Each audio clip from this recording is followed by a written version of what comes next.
السلام علیکم ورحمۃ اللہ وبرکاتہ۔ بسم اللہ والصلاة والسلام علی رسول اللہ وبعد، اعوذ باللہ من الشیطان اللعین الرجیم من ہمزہ ونفثہ ونفثہ۔ بسم اللہ الرحمن الرحیم، رب اشرح لی صدری ویسر لی امری واحلل عقدۃ من لسانی یفقہوا قولی۔ پچھلے دو دروس کے اندر ہم لوگوں نے شرح اصول الثلاثہ کے مؤلف اور اس کتاب کے شارح ان کی زندگیوں کے حالات و واقعات کو مختصر طور پر سنا۔ اس کے بعد کتاب کے ابتدائی حصے کے بارے میں ہم نے دوسرے درس کے اندر سنا، جس میں مؤلف رحمہ اللہ نے 4 مسائل کا ذکر فرمایا تھا۔ کیا ہم میں سے کوئی ان 4 مسائل کو بتا سکتا ہے کہ کیا مسائل تھے اور اس کی دلیل کیا تھی؟ بولیے جی، کیا تھی دلیل اس کی؟ ان 4 مسائل کا ذکر کر کے مولوی رحمہ اللہ نے قرآن کی کون سی سورت سے دلیل دی؟ حیاک اللہ، سورۃ العصر۔ اس کے بعد کتاب کا دوسرا حصہ، جس میں مؤلف رحمہ اللہ نے فرمایا کہ اعلم رحمک اللہ انہ یجب علی کل مسلم و مسلمۃ تعلم 3 هذه المسائل والعمل بہن۔ کہا کہ یہ بات جان لو، اللہ تعالیٰ تم پر رحم فرمائے کہ انہو یجب علی کل مسلم و مسلمہ، کہ ہر مسلمان مرد اور عورت پر ان 3 مسائل کا جاننا اور اس پر عمل کرنا لازم ہے، واجب ہے، ضروری ہے۔ اب آگے 3 مسائل کا مؤلف رحمہ اللہ نے ذکر فرمایا اور ان مسائل کے بارے میں کہا کہ ان 3 مسائل کو جاننا اور اس پر عمل کرنا ہر مسلمان مرد ہو کہ عورت، ہر ایک پر فرض اور واجب ہے۔ سب سے پہلے کہا کہ الاولا ان اللہ خلقنا ورزقنا ولم يتركنا حملا بل ارسل الینا رسولا فمن اطاعه دخل الجنہ ومن عصاه دخل النار۔ سب سے پہلے مسئلہ بیان کیا کہ پہلا مسئلہ یہ ہے کہ یہ بات جان لینی چاہیے کہ ان اللہ خلقنا، کہ اللہ نے ہم کو پیدا کیا، ورزقنا، اللہ نے ہم کو روزی دی، ولم یترکنا حملا، اور اللہ نے دنیا میں ہم کو یوں ہی بیکار نہیں چھوڑا، بل ارسل الینا رسولا، بلکہ اللہ نے ہمارے جانب ایک رسول کو، نبی کو بھیجا، فمن اطاعہ دخل الجنہ، لہذا جس نے اس رسول کی اطاعت کی وہ جنت میں داخل ہوگا، اور جس نے اس رسول کی نافرمانی کی وہ جہنم میں داخل ہوگا۔ یہ پہلا مسئلہ ہے۔ تو کہا کہ ان اللہ خلقنا، کہ اللہ رب العالمین نے ہم کو پیدا فرمایا۔ جیسا کہ ہم نے گزشتہ درس کے اندر سنا کہ اس کتاب کے اندر مؤلف رحمہ اللہ نے 2 طریقے کی دلیلوں کو بیان کیا۔ کون کون سی دلیلیں تھی 2 طریقے کی؟ کون کون سی 2 طریقے کی دلیلیں تھیں؟ اس سے پہلے بھی ہم لوگ سنے تھے، اللہ کے نبی صلی اللہ علیہ وسلم کی رسالت کے بارے میں 2 قسم کے دلائل سنے تھے ہم۔ ایک دلیل شرعی، یعنی وہ دلیل کو جو اللہ رب العالمین قرآن مجید کے اندر اور اللہ کے رسول صلی اللہ علیہ وسلم احادیث مبارکات کے اندر بیان فرمائے ہو۔ وہ دلیل کیا ہے؟ دلیل شرعی دلیل۔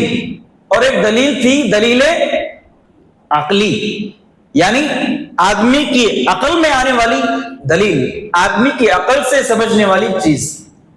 تو اللہ نے دلیل شرعی اور دلیل عقلی دونوں کے ذریعے خود قرآن مجید کے اندر بھی لوگوں کو مختلف مسائل سمجھائے اللہ نے۔ تو مؤلف رحمہ اللہ اور کتاب کے شارح جو شیخ عثیمین رحمہ اللہ ہے، انہوں نے ان اللہ خلقنا، اس بات کی دلیل کہ اللہ نے ہم کو پیدا فرمایا، اللہ نے ہم کو پیدا کیا، اس کی دلیل کیا ہے؟ کہا کہ اس کی شرعی دلیل یہ ہے کہ اللہ نے سورہ انعام کی آیت نمبر 2 کے اندر فرمایا کہ هو الذی خلق لکم من طین ثم قضى اجلا واجل مسمى عنده ثم انتم تمترون۔ اللہ نے کہا کہ وہی ہے جس نے تم کو مٹی سے پیدا کیا، ثم قضى اجلا، اور پھر تمہاری موت بھی اللہ نے مقرر کر دی، لکھ دی۔ تو یہ قرآن کی دلیل ہے، شرعی دلیل ہے کہ اللہ نے ہم کو پیدا کیا، اللہ نے ہم کو پیدا کیا۔ ہم تو بولتے ہیں اللہ نے ہم کو پیدا کیا، اب اس کی دلیل کیا ہے قرآن کے اندر، شریعت کے اندر اس کی کیا دلیل ہے؟ تو کہا کہ یہ سورہ اعراف کی دوسری آیت جس میں اللہ نے کہا کہ وہی ہے رب کہ جس نے تم کو مٹی سے پیدا کیا، اور سورہ اعراف کی آیت نمبر 11 کے اندر اللہ نے کہا کہ وَلَقَدْ خَلَقْنَاكُمْ ثُمَّ صَوَّرْنَاكُمْ۔ یہ آیت نمبر تو کم سے کم آیت نمبر آپ لوگ نوٹ کر کے رکھیے، تاکہ بعد میں جب کبھی ہم کو ضرورت پڑے مسئلے کی تو ہم اس کا مراجعہ کر سکیں ریفرنس کے لیے کہ اللہ نے ہم کو پیدا کیا، اللہ ہمارا خالق ہے۔ قرآن کی دلیل کیا ہے؟ سورہ اعراف کی آیت نمبر 11 کہ وَلَقَدْ خَلَقْنَاكُمْ ثُمَّ صَوَّرْنَاكُمْ، کہ ہم نے یقیناً تم کو پیدا کیا اور تمہاری صورتیں بنائی، تمہاری شکلیں ہم نے بنائی۔ تو یہ قرآن کی دلیل ہے، اللہ نے قرآن میں کہا کہ اللہ ہی تمہارا خالق ہے۔ اب کہا شیخ عثیمین رحمہ اللہ نے لکھا کہ اللہ ہمارا خالق ہے، اس کی عقلی دلیل کیا ہے؟ قرآن اور حدیث کے اندر تو بے شمار دلائل ہے، اللہ نے جگہ جگہ پر انسانوں کو کہا کہ ہم تمہارے خالق ہیں، ہم تمہارے پیدا کرنے والے ہیں، لیکن اس کی عقلی دلیل بھی ہونی چاہیے تاکہ انسان آسانی سے مسئلے کو سمجھے کہ ہمارا خالق، ہمارا پیدا کرنے والا کون ہے۔ کہا کہ اللہ تعالیٰ نے خود قرآن مجید کے اندر ہم کو پیدا کرنے کی عقلی دلیل اللہ نے دی، یعنی قرآن کے اندر دلیل ہے۔ اب تک ہم کیا سمجھ رہے تھے؟ قرآن کے اندر جو دلیل آئے وہ دلیل کیا ہے؟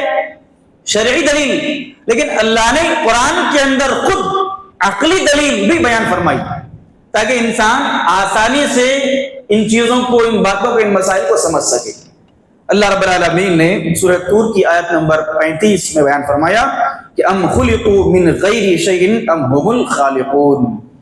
کہا کہ ام خلقوا من غیر شیء، کیا یہ لوگ، یہ جو کفار و مشرکین جو رب کا انکار کرتے تھے، اللہ نے ان کے بارے میں کہا کہ کیا یہ لوگ خود اپنے آپ پیدا ہو گئے ہیں؟ ام هم الخالقون، کیا وہ لوگ خود خالق ہیں؟ اللہ نے سوال کیا۔ عقل کو اللہ نے تنبیہ کی انسانوں کی، اور عقل کو اللہ نے جھجھوڑا انسانوں کی، اور کہا کہ کیا یہ لوگ، یہ انسان خود ہی اپنے آپ پیدا ہو گئے ہیں یا یہ خود اپنے خالق ہیں یا اپنے ماں باپ کے پیدا کرنے والے ہیں؟ یہ عقلی دلیل اللہ نے دی۔ اس سے یہ بات معلوم ہوئی کہ انسان جب پیدا نہیں ہوا تھا تو کیا تھا؟ کوئی چیز نہیں تھا۔ انسان کے وجود سے پہلے انسان کچھ نہیں تھا، اور جو چیز اپنے آپ میں اس کا خود وجود نہ ہو، کیا وہ اپنے آپ کو خود پیدا کر سکتی؟ جو چیز موجود ہی نہیں کائنات کے اندر، کیا وہ اپنے آپ کو پیدا کر سکتی؟ نہیں پیدا کر سکتی۔ یا وہ دوسروں کو پیدا کر سکتی؟ نہیں پیدا کر سکتی۔ تو یہ عقلی دلیل اللہ نے قرآن مجید کے اندر سمجھاتے ہوئے کہا کہ انسان خود اپنے آپ کو پیدا نہیں کر سکتا، جب اپنے آپ کو خود پیدا نہیں کر سکتا تو دوسروں کو کیا پیدا کرے گا؟ تو یہ عقلی دلیل اللہ نے قرآن مجید کے اندر بیان فرمائی۔ تو یہ اللہ کے خالق ہونے کی دلیل ہے عقلی۔ کائنات کے بارے میں بہت سارے لوگوں کا یہ نظریہ ہے، سائنس کا، کہ کائنات جو ہے، دنیا، یہ زمین و آسمان، چاند، ستارے، سورج، پہاڑ، یہ سارے حادثاتی طور پر دنیا میں، کائنات میں وجود میں آ گئے ہیں۔ حادثاتی طور پر اچانک ایک حادثہ ہوا اور حادثاتی طور پر یہ ساری کائنات بن کر تیار ہوئی۔ لیکن جب کائنات پر غور کریں گے، ہم پوری کائنات پر اگر تدبر کریں گے تو یہ کائنات کا نظام اللہ نے ایسا منظم بنایا ہے، ایسا مربوط بنایا ہے، اور ایسا حسین، خوبصورت اور ایسا بیلنس کے اندر اللہ نے ساری کائنات کا نظام بنایا ہے کہ اگر کوئی عقل مند آدمی اس کائنات کے نظام پر غور کر لے تو وہ یہ اقرار کرے بغیر نہیں رہ سکتا کہ اس منظم مربوط حسین و جمیل کائنات کا کوئی نہ کوئی دنیا میں خالق ضرور ہے۔ تو یہ اللہ رب العالمین کی خالق ہونے کی دلیلیں ہیں کہ اللہ نے ہم کو پیدا کیا۔ آج سائنس کا ایک نظریہ جس کو ڈارون کا نظریہ کہتے ہیں، نظریہ ارتقاء، اسکولوں میں پڑھایا جاتا ہے کہ انسان کیا تھا، پہلے بندر تھا، بندر کی سدھرتی ہوئی شکل آگے چل کر انسان بنی۔ یہ شریعت کی اس جو یہ عقیدہ ہے، اللہ نے جو ہم کو یہ عقیدہ بتایا ہے، اس عقیدے کے صریح خلاف ورزی کرنے والا یہ نظریہ، یہ عقیدہ ہے۔ اور یہ عقیدہ یوں ہی کتابوں کے اندر، ہمارے سلیبس کے اندر نہیں لایا گیا، بلکہ اس کے پیچھے سوچی سمجھی سازش ہے تاکہ انسان اپنے خالق پر غور کرنا، فکر کرنا چھوڑ دے۔ جب انسان خالق پر غور فکر کرنا چھوڑ دے گا تو پھر خالق کی عبادت کیسے کرے گا، کیوں کرے گا؟ جب اس کو معلوم ہی نہیں کہ اس کا پیدا کرنے والا بھی کوئی ہے، اس کا حق ہے، اس کی عبادت کرنی چاہیے، جب اس کو معلوم ہی نہیں کہ اس کا خالق بھی کائنات میں موجود ہے، تو وہ پھر عبادت کیوں کرے گا؟ تو یہ لوگوں کو، مسلمانوں کو، امت کو اباحیت یا دہریت کے راستے پر چلانے والا ایک ایسا نظریہ ہے جو مستشرقین یا دو اسلام کے چھپے ہوئے کھلے ہوئے دشمن ہیں، ان لوگوں کی جانب سے یہ نظریہ ہمارے سامنے پروسا گیا ہے۔ لیکن قرآن مجید کے اندر بار بار انسانوں کو یہ بات اللہ نے تنبیہاً بیان فرمائی کہ اللہ نے تم کو پیدا کیا، ہم تمہارے خالق ہیں، ہم تمہارے خالق ہیں۔ کیوں؟ اس کی وجہ یہ ہے کہ اگر آدمی اپنے خالق کے بارے میں پہچان لے، اپنے خالق کو جان لے، تو پھر وہ انسان اپنے رب کو پہچانے گا، اس کا حق ادا کرے گا اور اسی کی عبادت میں رہے گا۔ تو یہ نظریہ تخلیق کو بار بار اللہ نے قرآن مجید کے اندر ہم کو بتایا، سمجھایا، اس لیے کہا کہ یہ بات کا علم رکھنا ضروری ہے کہ اللہ نے ہم کو پیدا کیا ہے، اور اس کی عقلی دلیل اور اس کی شرعی دلیل دونوں چیزیں شارح رحمہ اللہ نے کتاب کے اندر ذکر فرمائی، اور کہا کہ یہ جو قرآن کی جو آیت ہے جو بیان کی گئی ہے، اللہ رب العالمین نے یہ جو عقلی دلیل قرآن کے اندر دی کہ ام خلقوا من غیر شیء ام هم الخالقون، کیا یہ لوگ یوں ہی اپنے آپ پیدا ہو گئے ہیں یا یہ خود خالق ہیں؟ اس کے بارے میں شارح رحمہ اللہ نے حضرت جبیر ابن مطعم رضی اللہ عنہ کا واقعہ بیان فرمایا۔ حضرت جبیر ابن مطعم رضی اللہ عنہ اللہ کے نبی صلی اللہ علیہ وسلم کی خدمت میں جب حاضر ہوئے تو اللہ کے رسول صلی اللہ علیہ وسلم سورہ طور کی تلاوت فرما رہے تھے، اور جب اس آیت پر پہنچے اللہ کے نبی صلی اللہ علیہ وسلم، جب حضرت جبیر ابن مطعم مسلمان نہیں تھے، کافر تھے، مشرک تھے، جب یہ آیت انہوں نے سنی کہ ام خلقوا من غیر شیء ام هم الخالقون، فرماتے ہیں کہ کاد قلبی یطیر، فرماتے ہیں کہ ایسا محسوس ہو رہا تھا کہ میرے سینے سے میرا دل اچھل رہا ہے، اڑ رہا ہے۔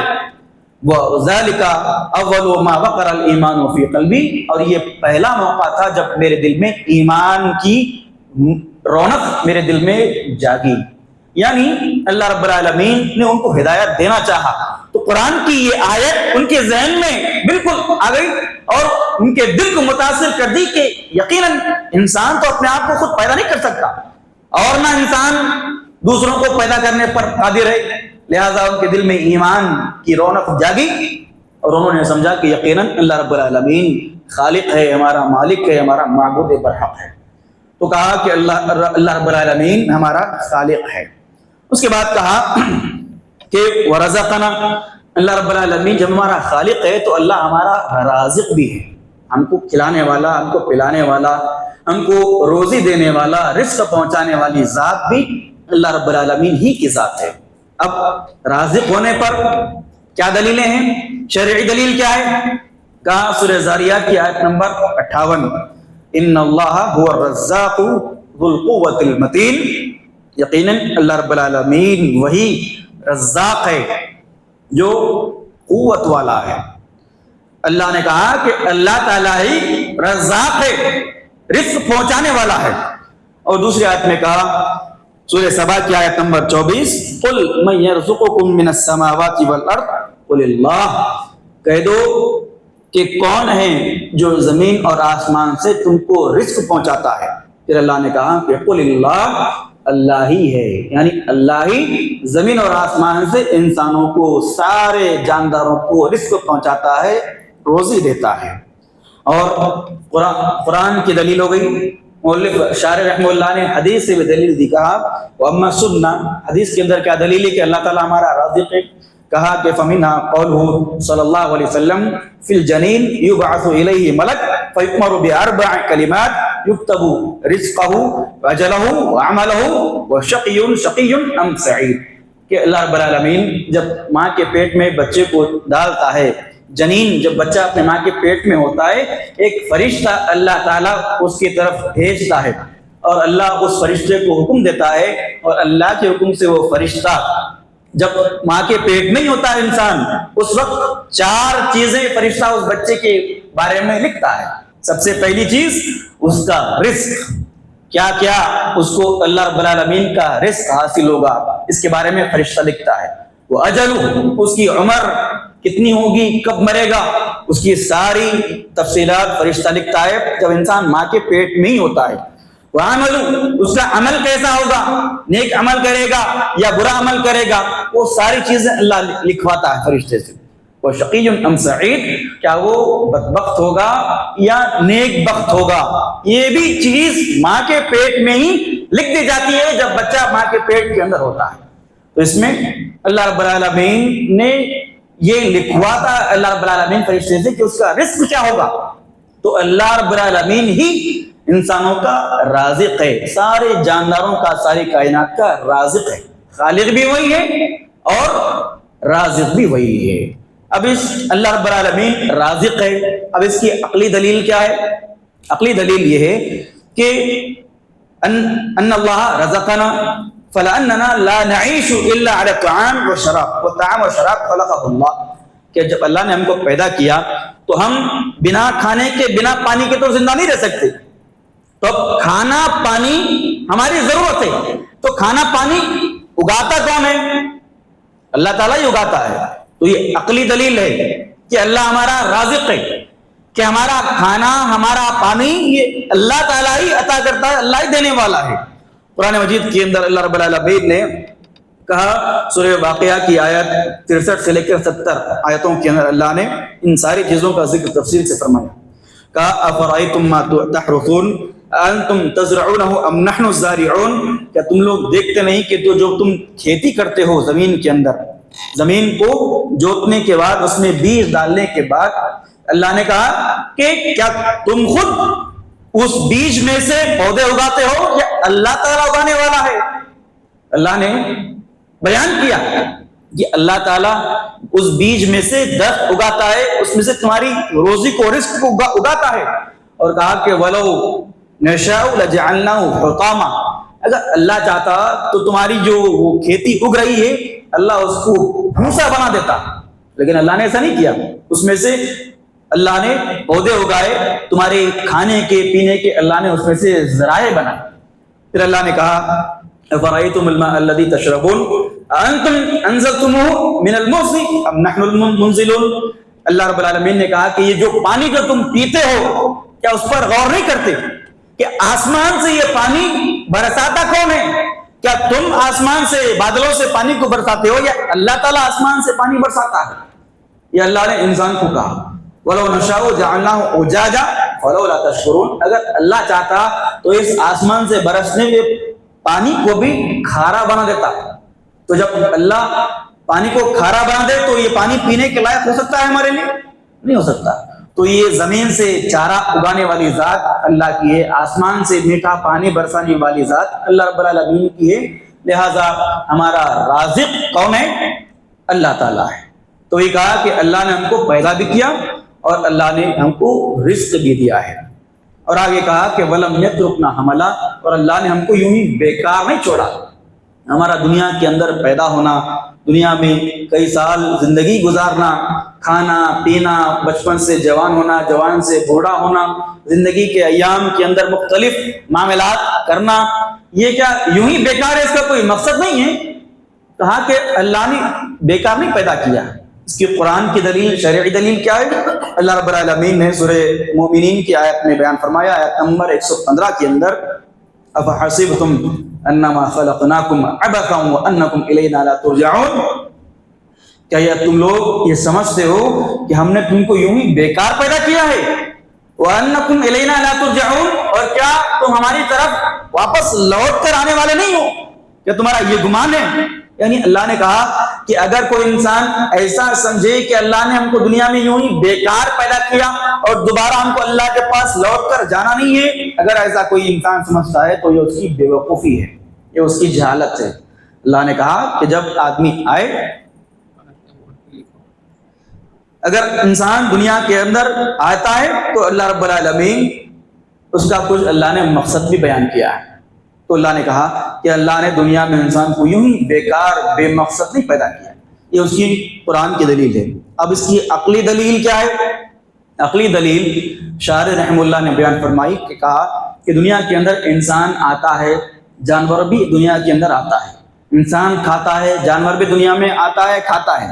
اب جانور دنیا سے مر کے چلا جاتا ہے، اب انسان بھی اگر دنیا سے مر کر چلا جائے اور دوبارہ اللہ اس کو دوبارہ زندگی دے کر اس کے حساب و کتاب کے لیے نہ اٹھائے تو یہ اللہ کی حکمت کی خلاف ہے یہ چیز، کیونکہ اللہ نے انسانوں کی خاطر دنیا میں نبیوں کو بھیجا، نبی آئے دنیا کے اندر، انہوں نے پیغام سنایا اللہ رب العالمین کا لوگوں کو، اور یہ ان ساری چیزوں کے ہونے کے باوجود اگر اللہ انسان کو کوئی مقصد کے تحت نہ پیدا کیا ہوتا تو پھر ان ساری چیزوں کا مقصد کیا ہوتا؟ تو اللہ کی حکمت کے خلاف ہے یہ چیز کہ اللہ انسان کو دوبارہ نہ اٹھائے یا بے مقصد اللہ دنیا کو پیدا کرے انسان کو۔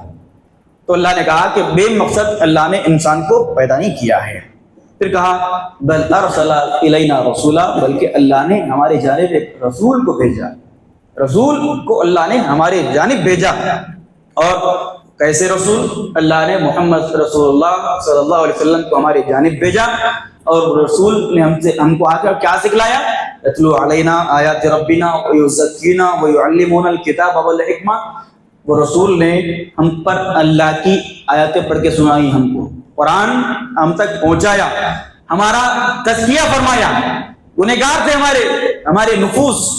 اللہ کے رسول صلی اللہ علیہ وسلم نے انسانوں کے نفوس کو پاکیزہ کیا، ان کے دلوں کا تزکیہ کیا۔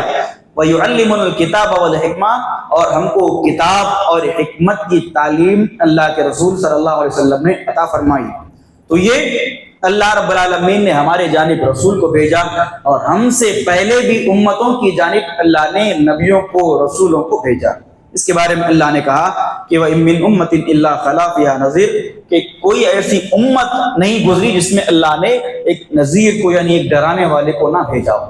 ہر قوم کے اندر، ہر امت کے اندر اللہ نے نبیوں کو، رسولوں کو بھیجا، اور یہ رسول کیا کرتے تھے؟ آخر اپنی قوم کے لوگوں کا، ان کے نفوس کا تزکیہ کرتے تھے، ان کو اللہ کی تعلیمات بتلاتے تھے، اور جس سے اللہ راضی ہو اس راستے کی طرف رہنمائی کرتے تھے اپنی قوم کی، اپنی امت کی۔ لہذا اللہ رب العالمین نے نبیوں کو بھیجا، کیوں؟ لِتَقُومَ عَلَيْهِمُ الْحُجَّةُ، ایک تو ان کے اوپر حجت قائم ہو، لوگوں کے اوپر اللہ کے جانب سے حجت ہو، تاکہ کل قیامت کے روز انسان اللہ کے پاس آ کر یہ عذر، یہ بہانہ نہ پیش کرے کہ ہم تو تجھ کو پہچانتے ہی نہیں تھے، تو نے ہماری طرف رسول ایک نبی بھیجا ہی نہیں، ہم کو کون بتاتا کہ ہمارا رب کون ہے، ہم کو تیری عبادت کیسی کرنی ہے۔ یہ حجت اللہ نے ختم کر دی رسولوں کو بھیج کے۔ اب کوئی امت، کوئی قوم اللہ کے پاس جا کر یہ نہیں کہہ سکتی کہ تو نے ہمارے جانب رسول نہیں بھیجا، اس لیے ہم تجھ کو پہچان نہ سکے، تیری عبادت نہیں کر سکے۔ اللہ نے حجت قائم کر دی سارے لوگوں پر۔ وَلِيَعْبُدُ اللَّهَ بِمَا يُحِبُّ وَيَرْضَىٰ، اور نبیوں نے اپنی قوم کے لوگوں کو رہنمائی کی کن چیزوں سے اللہ ہم سے راضی ہوتا ہے، کن چیزوں سے اللہ رب العالمین ہم سے محبت کرتا ہے، یہ سارے راستے اللہ کے نبیوں نے، رسولوں نے ہم کو بتایا۔ لہذا شاعر رحم اللہ نے کہا کہ وَلَا يُمْكِنُ أَن نَعْبُدَ اللَّهَ بِمَا يَرْضَاهُ إِلَّا عَنْ طَرِيقِ الرُّسُلِ عَلَيْهِمُ السَّلَامُ۔ جب نبی ہمارے پاس آ گئے، اب نبیوں کے راستے کو، ان کے طریقوں کو چھوڑ کر اگر ہم عبادت کا دوسرا راستہ اپنانے کی کوشش کریں گے اللہ کے پاس وہ راستہ قابل قبول نہیں ہو سکتا. اللہ نے ہمارے جانب نبی کو بھیجا, رسول کو بھیجا, اور اس نبی نے ہم کو اللہ سے قریب ہونے کا راستہ بتایا اور اللہ کی عبادت کا صحیح طریقہ بھی بتایا. اگر کوئی آدمی اللہ کے نبی کے طریقے کو چھوڑ کر اپنے طریقے پر, اپنے امام کے طریقے پر, اپنے علماء کے طریقے پر اللہ کی عبادت کرنے لگ جائے اور اس کو بڑا نیک عمل, اچھا عمل سمجھے, تو وہ اللہ کے پاس قابل قبول نہیں ہے. کیونکہ اللہ نے نبیوں کو بھیجا ہی اس وجہ سے کہ نبی کی اتباع کرو, نبی نے جیسے عبادت کرنا سکھایا ہے ویسے تم عبادت کیا کرو. تو کہا کہ اللہ نے ہم کو بیکار نہیں بھیجا بلکہ اللہ نے ہماری جانب رسول کو بھیجا. اب رسول جب آ گئے کہا کہ فمن اطاعہ دخل الجنہ, جس نے اس رسول کی, اللہ کے نبی صلی اللہ علیہ وسلم کی اطاعت کی وہ جنت میں داخل ہو گیا. کیا دلیل ہے؟ جو اللہ کے رسول کی اطاعت کر لے وہ جنت میں داخل ہوگا. اس کی دلیل قرآن مجید کی آیاتوں کے اندر اللہ رب العالمین نے بیان فرمائی. سورہ آل عمران کی آیتیں ہیں 132 سے 133, وَأَطِيعُوا اللَّهَ وَالرَّسُولَ لَعَلَّكُمْ تُرْحَمُونَ, کہ اللہ کی اور رسول کی اطاعت کرو تاکہ تم پر رحم کیا جائے. اللہ نے حکم دیا انسانوں کو کہ اللہ کی اطاعت کرو اور رسول کی بھی اطاعت کرو تاکہ تم پر رحم کیا جائے. دوسری آیتوں کے اندر اللہ رب العالمین نے بیان فرمایا وَمَن يُطِعِ اللَّهَ وَرَسُولَهُ يُدْخِلْهُ جَنَّاتٍ تَجْرِي مِن تَحْتِهَا الْأَنْهَارُ خَالِدِينَ فِيهَا وَذَلِكَ الْفَوْزُ الْعَظِيمُ, کہ جو اللہ کی اور اس کے رسول کی اطاعت کرے گا اللہ تعالیٰ اس کو جنتوں کے اندر داخل کرے گا. ایسی جنتیں جن کے نیچے نہریں جاری ہوں گی اور ہمیشہ ان جنتوں کے اندر وہ لوگ رہیں گے. وَذَلِكَ الْفَوْزُ الْعَظِيمُ, اور یہ انسان کی سب سے بڑی کامیابی ہے. تو جس نے اللہ رب العالمین کے رسول کی اطاعت کی وہ اللہ کے پاس کامیاب ہو گیا. اور حدیث کے اندر بھی پیارے نبی صلی اللہ علیہ وسلم نے بیان فرمایا کہ کل امتی یدخلون الجنہ الا من ابا, ہر امتی جنت میں داخل ہوگا سوائے اس شخص کے جو جنت میں جانے سے انکار کر دے.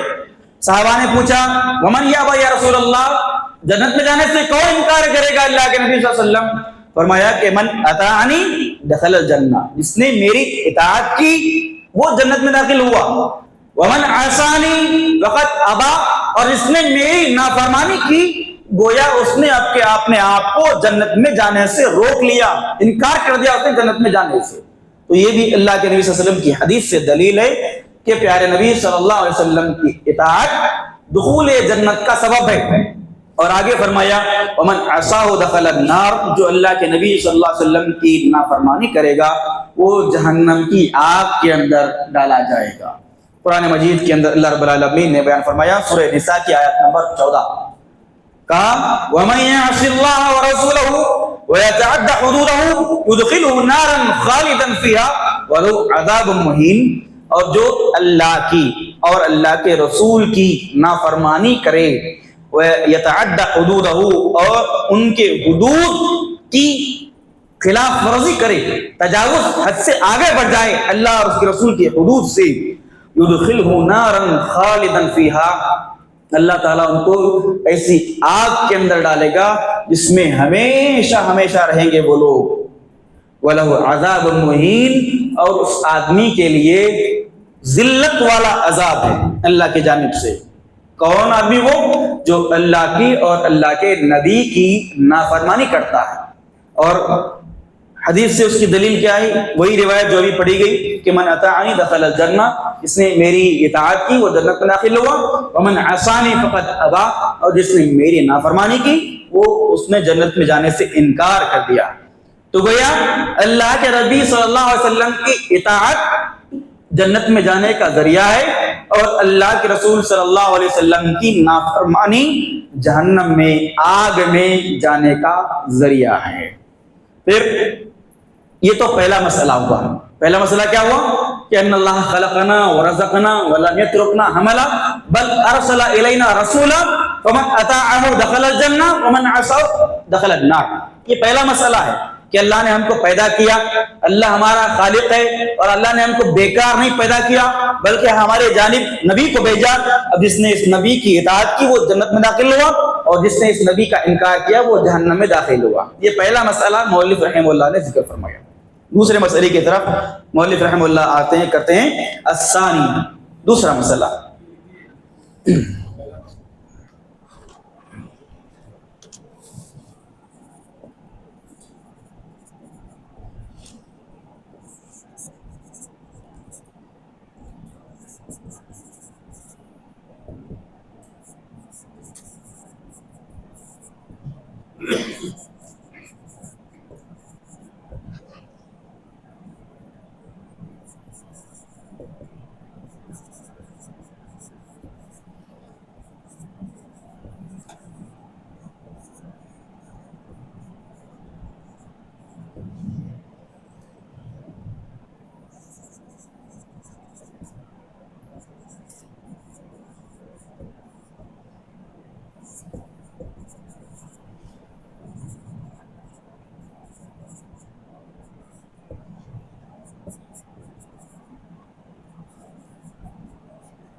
یہ پہلا مسئلہ ہے۔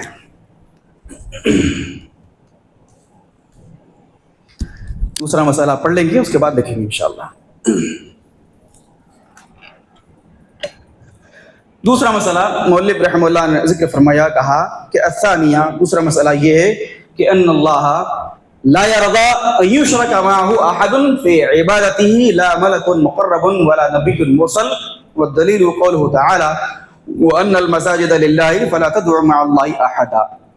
دوسرا مسئلہ بیان کیا کہ یہ ہے کہ اللہ تعالی کسی بندے سے راضی نہیں ہوتا کہ وہ اپنے ساتھ عبادت کے اندر کسی کو شریک کرے، نہ کسی مقرب فرشتے کو، نہ کسی نبی کو یا رسول کو۔ اللہ تعالیٰ اس بات سے خوش نہیں ہوتا کہ عبادات کے اندر آدمی کسی کو بھی اللہ کے ساتھ شریک کرے، یعنی عبادتیں صرف اور صرف اللہ ہی کے لیے ادا کی جائے، اللہ کے علاوہ کسی اور کے لیے کسی قسم کی عبادت نہ ادا کی جائے، نہ کسی مقرب فرشتے کے لیے، نہ کسی نبی کے لیے، نہ کسی رسول کے لیے۔ اور مؤلف رحمہ اللہ نے اس کی دلیل کے طور پہ قرآن مجید کی آیت سورہ جن کی آیت نمبر 18 بیان فرمائی کہ اللہ نے کہا وَأَنَّ الْمَسَاجِدَ لِلَّهِ فَلَا تَدْعُوا مَعَ اللَّهِ أَحَدًا، کہ یقیناً مسجدیں اللہ کے لیے ہیں، فَلَا تَدْعُوا مَعَ اللَّهِ أَحَدًا، لہذا اللہ کے علاوہ کسی کو نہ پکارو، اللہ کے علاوہ کسی کی عبادت نہ کیا کرو۔ یہ مؤلف رحمہ اللہ نے قرآن کی آیت ذکر فرمائی، اس میں کہا کہ مسجدیں اللہ کے لیے ہیں۔ اب مسجد کا مطلب کیا ہے؟ علماء نے مسجد کے 3 مطالب ذکر فرمائے ہیں۔ مسجد کا ایک مطلب یہ عمارت جس میں ہم اور آپ بیٹھے ہوئے ہیں، یہ مسجد ہے، اس کا ایک مطلب یہ بھی ہے، یعنی یہ مسجدیں اللہ کے لیے ہیں، اللہ کے گھر ہیں، اس میں اللہ کے علاوہ کسی اور کی عبادت نہیں کی جائے گی۔ ایک مطلب اس کا یہ ہوا۔ مسجد کا دوسرا مطلب، دوسرا مفہوم، یہ سجدے کے اعضاء جن پر ہم سجدہ کرتے ہیں، یہ پیشانی، یہ ناک، یہ ہاتھ، یہ گھٹنے، یہ جو پیر کی انگلیاں، یہ جو سجدے کے اعضاء ہیں، کہا کہ یہ بھی مسجد کا ایک مفہوم یہ بھی ہے۔ تو یہ سجدے کے جو اعضاء ہیں یہ بھی اللہ ہی کے لیے ادا کرنے چاہیے، سجدے کے اعضاء، اور ان سجدے کے اعضاء کو اللہ کے سامنے ہی عبادت کے لیے استعمال کیا جائے گا۔ فلا تدعوا مع اللہ احدا، ان سجدے کے اعضاء کو اللہ کے علاوہ کسی اور کے سامنے عبادت کے لیے استعمال نہ کیا جائے۔ یہ دوسرا مفہوم مسجد کا۔ اور کہا کہ تیسرا مفہوم مسجد کا، یہ ساری کی ساری زمین مسجد ہے۔ اللہ کے نبی صلی اللہ علیہ وسلم کی خصوصیات میں سے ایک اللہ کے رسول صلی اللہ علیہ وسلم کی خصوصیت یہ بھی ہے کہ جعلت الارض مسجدہ، اللہ کے نبی نے کہا کہ میری ایک خاصیت یہ ہے کہ میرے لیے اللہ نے ساری زمین کو مسجد بنایا ہے، سجدے کی جگہ بنایا ہے۔ آدمی جہاں نماز کا وقت پائے اس زمین پر، اس جگہ پر سجدہ کر سکتا ہے، اللہ کی عبادت کر سکتا ہے، نماز پڑھ سکتا ہے۔ اللہ کے نبی سے پہلے نبیوں کی یہ خاصیت نہیں تھی، ان کے لیے عبادت خانے مخصوص تھے، ان کی عبادت گاہیں مخصوص تھی، وہ انہی مخصوص عبادت گاہوں میں اللہ کی عبادت کیا کرتے تھے۔ لیکن اللہ کے نبی صلی اللہ علیہ وسلم کی یہ خاصیت اللہ رب العالمین نے رکھی، ساری زمین اللہ نے اپنے نبی کے لیے مسجد بنائی، امت کے لیے مسجد بنائی، تو ساری زمین بھی اللہ ہی کے لیے ہے۔ فلا تدعوا مع اللہ احدا، زمین کی کسی خطے پر تم اللہ کے علاوہ کسی اور کی عبادت نہ کیا کرو۔ یہ اس آیت کا مفہوم ہے کہ وَأَنَّ الْمَسَاجِدَ لِلَّهِ، کہ مسجدیں اللہ کے لیے ہیں۔ فَلَا تَدْعُوا مَعَ اللَّهِ أَحَدًا، لہذا اللہ کے علاوہ کسی انسان کو یہ جائز نہیں کہ وہ کسی اور کو پکارے یا کسی اور کی عبادت کرے۔ اللہ رب العالمین نے انسانوں کو اس بات کی طرف ابھارا اور کہا کہ اللہ رب العالمین کسی انسان کے کفر سے یا شرک سے راضی نہیں ہوتا۔ انسان جب کفر کرتا ہے اللہ کے ساتھ یا شرک کرتا ہے اللہ کے ساتھ، اللہ رب العالمین کو پسند نہیں آتا۔ کہا فَإِن تَرْضَ عَنْهُمْ فَإِنَّ اللَّهَ لَا يَرْضَى عَنِ الْقَوْمِ الْفَاسِقِينَ، کہ اگر تم لوگ ان سے محبت کرنے لگ جاؤ یا ان کا کفر شرک تم کو پسند آئے، لیکن اللہ تعالیٰ کو فاسق قوم کا عمل، ان کا کفر، ان کا شرک پسند نہیں آتا۔ تو کہا کہ اللہ کفر اور شرک کو پسند نہیں کرتا، لہذا مومن کو بھی چاہیے کہ وہ بھی کفر کو، شرک کو پسند نہ کرے۔ مومن اپنی پسند کو اور اپنی ناپسند کو اللہ کی پسند، اللہ کی ناپسند کے تابع رکھے۔ ہمارے یہ جائز نہیں کہ جس چیز کو اللہ پسند نہ کرے ہم وہ پسند کرنے لگ جائیں، یا جس کو اللہ پسند کرے ہم اس چیز کو ناپسند کریں، یہ مومن کے لیے جائز نہیں ہے۔ اللہ جس کو ناپسند کرے ہم بھی اسی کو ناپسند کریں گے، اللہ جس کو پسند فرمائے ہمارے لیے لازم ہے کہ ہم بھی اسی چیز کو اللہ رب العالمین کے لیے پسند کریں۔ اور کہا کہ کفر تو اللہ رب العالمین پسند نہیں کرتا، وَالشِّرْكُ أَمْرُهُ خَطِيرٌ، اور شرک کا معاملہ تو اور زیادہ بھیانک، خطرناک ہے، کیونکہ کہا اللہ رب العالمین نے سورہ نساء کی آیت نمبر 48 میں کہ ان اللہ لا یغفر ان یشرک بہ ویغفر ما دون ذلک لمن یشاء، کہ اللہ تعالیٰ شرک کو پسند نہیں کرتا، شرک کے علاوہ دوسرے گناہوں کو اگر اللہ تعالیٰ چاہے تو بخش سکتا ہے، معاف کر سکتا ہے، لیکن شرک کا معاملہ بڑا بھیانک، بڑا خطرناک ہے۔ اللہ کے نبی صلی اللہ علیہ وسلم کی حدیث سے بھی شارح رحم اللہ نے استدلال لیا، کہا اللہ کے نبی صلی اللہ علیہ وسلم نے من لقی اللہ لا یشرک بہ شیئا دخل الجنہ، جو اللہ رب العالمین سے اس حالت میں ملاقات کرے کہ وہ اللہ کے ساتھ کسی کو شریک نہیں کرتا تھا، وہ جنت میں داخل ہوگا۔ ومن لقیہ یشرک بہ شیئا دخل النار، اور جو آدمی اللہ سے اس حال میں ملاقات کرے کہ وہ کسی چیز کو اللہ کے ساتھ عبادت میں شریک کرتا تھا، اللہ اس کو جہنم کے اندر داخل کرے گا۔ تو کہا کہ شرک کا معاملہ بڑا بھیانک، بڑا ہی خطرناک معاملہ ہے۔ لہذا دوسرا مسئلہ مؤلف نے بیان کیا کہ اللہ تعالیٰ کسی سے راضی نہیں ہوتا کہ اللہ کی عبادت کے علاوہ کسی اور کی عبادت کی جائے اور عبادت کے اندر کسی اور کو شریک کیا جائے، یہ دوسرا مسئلہ ہے۔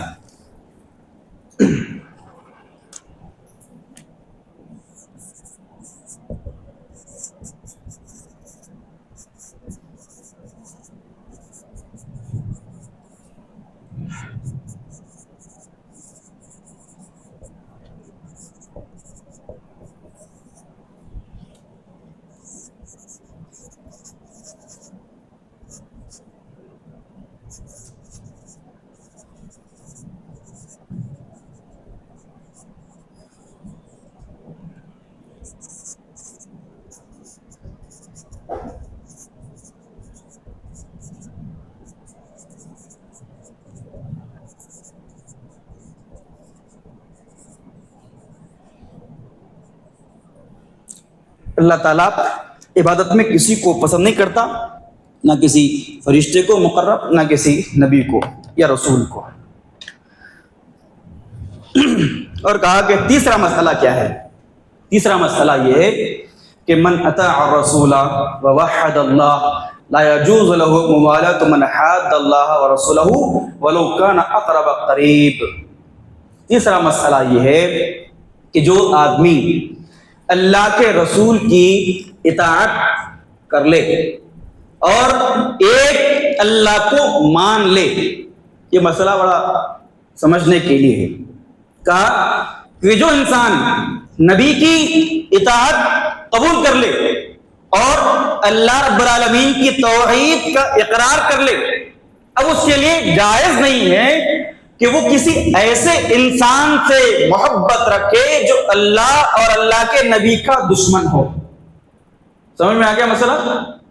کہ جو اللہ کے نبی کی اطاعت کرنے والا ہو اور اللہ کو ایک مانتا ہو، توحید پر قائم ہو، اس کے لیے جائز نہیں ہے کہ وہ ایسے انسان سے محبت رکھے دنیا کے اندر جو اللہ کا اور اللہ کے نبی کا دشمن ہو اور اللہ اور اللہ کے رسول کی مخالفت کرتا ہو۔